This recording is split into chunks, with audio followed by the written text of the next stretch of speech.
السلام علیکم ناظرین، میں ہوں آپ کا میزبان اجاز احمد بٹ، اور آپ کو آج ہم اسرائیل اور ایران جنگ کے حوالے سے بڑی اہم معلومات دیں گے۔ سب لوگ یہی سمجھتے ہیں کہ ایران جو ہے وہ اسرائیل کے مقابلے میں ایک کمزور فوجی طاقت ہے اور اسرائیل جو بڑی مضبوط طاقت ہے۔ ایسا نہیں ہے، اسرائیل کی فوج سے ایران کافی حد تک مضبوط طاقت ہے۔ اگر آپ غور کریں کہ ایران کا جو رقبہ ہے وہ پاکستان سے 2 گنا ہے اور اسرائیل سے تو کئی گنا بڑا ہے۔ اور اس کے ساتھ ساتھ میں آپ کو بتاتا چلوں کہ ایران اور اسرائیل کے جو اس جنگ کے شروع ہونے سے پہلے جو انٹرنیشنل فورم پہ ان کے جو اسلحہ کی جو کمپیریزن آیا تھا، ہم آپ کو وہ بتاتے ہیں۔ اس جنگ سے پہلے اسرائیل کے پاس جو بیٹل ٹینک ہیں، جو ٹینک استعمال ہوتے ہیں بیٹل میں، زمینی فوج میں، وہ 400 تھے، جبکہ اس کے مقابلے میں ایران کے پاس 10,513 بیٹل ٹینک ہیں جو ٹینک زمینی جنگوں میں استعمال ہوتے ہیں، یعنی اسرائیل سے تقریباً 3 گنا یا 2.5 گنا ہیں۔ اچھا، دوسرے نمبر پہ آتے ہیں آرٹلری گنز۔ یہ ہے اسرائیل کے پاس 530۔ ایران کو پہلے پتا تھا کہ زمینی جب جنگ ہونی ہے تو اس کی ضرورت پڑنی ہے، تو اس کے پاس ہے 6,798، یعنی اس کے 530 کے مقابلے میں ایران کے پاس ہے 6,798۔ اور ایک اور چیز ہوتی ہے پرسنل کیریئرز آرمڈ، جو اس کو ان کو لے جانے کے لیے استعمال ہوتی ہے۔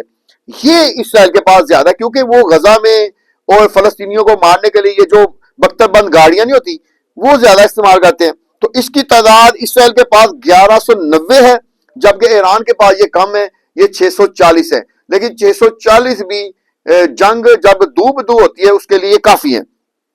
اب آ جاتے ہیں ہیلی کاپٹر۔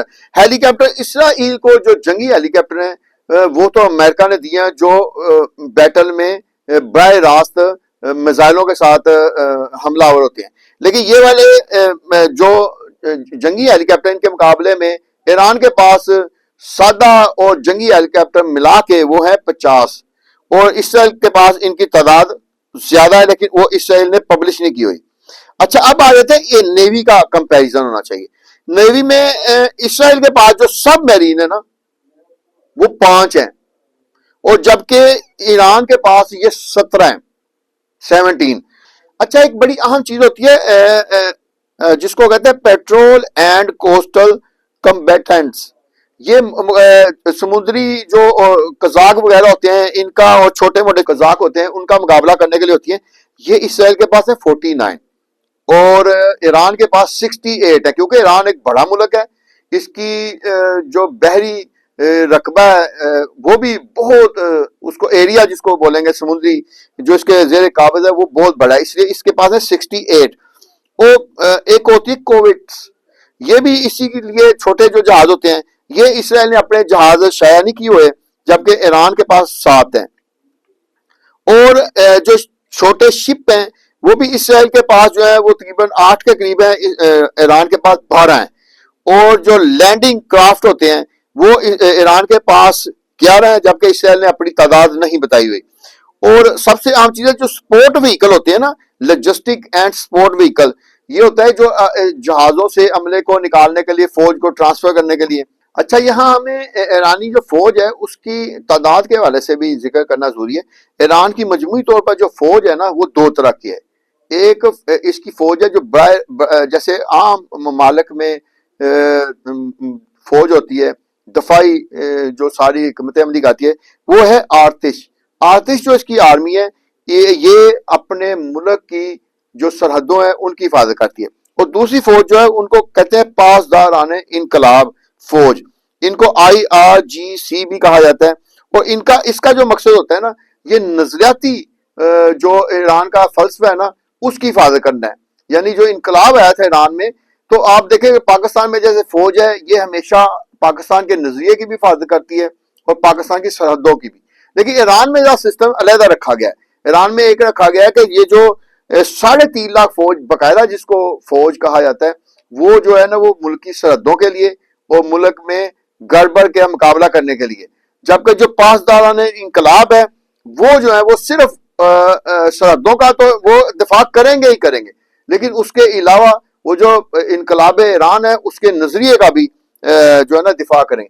اور مجموعی طور پر ایران کی جو فوج ہے اس کی تعداد 6,10,000 ہے. لیکن اس کے علاوہ ان کے پاس جو ریزرو فوج ہے اس کی تعداد جو ہے وہ کہتے ہیں کہ 3 لاکھ سے 10 لاکھ تک ہے. اور ایک جگہ یہ بھی ہے کہ جو اب ریزرو فوج اتنی زیادہ بڑھ گئی ہے کیونکہ ریٹائرڈ فوجیوں نے اپنے نام لکھائے ہیں تو ان کی تعداد 50 لاکھ سے زائد ہے. تو اس لیے ایران کے اندر اگر 1 سال تک بھی جنگ ہوتی رہے تو یہ ان کی فوج کا قلع کما کرنے میں ناکام رہیں گے. اور سب سے اہم وجہ ہی یہی ہے کہ جس کی وجہ سے امریکہ کو پتہ چل گیا کہ ایران کے اندر صرف یہ ہم 6,10,000 جو فوجیوں کو ظاہری طور پر دیکھ رہے ہیں اور ابھی تک کی جو ٹوٹل امریکہ نے ہلاکتوں کی تعداد بتائی اس میں 2 سے 4 ہزار ہے.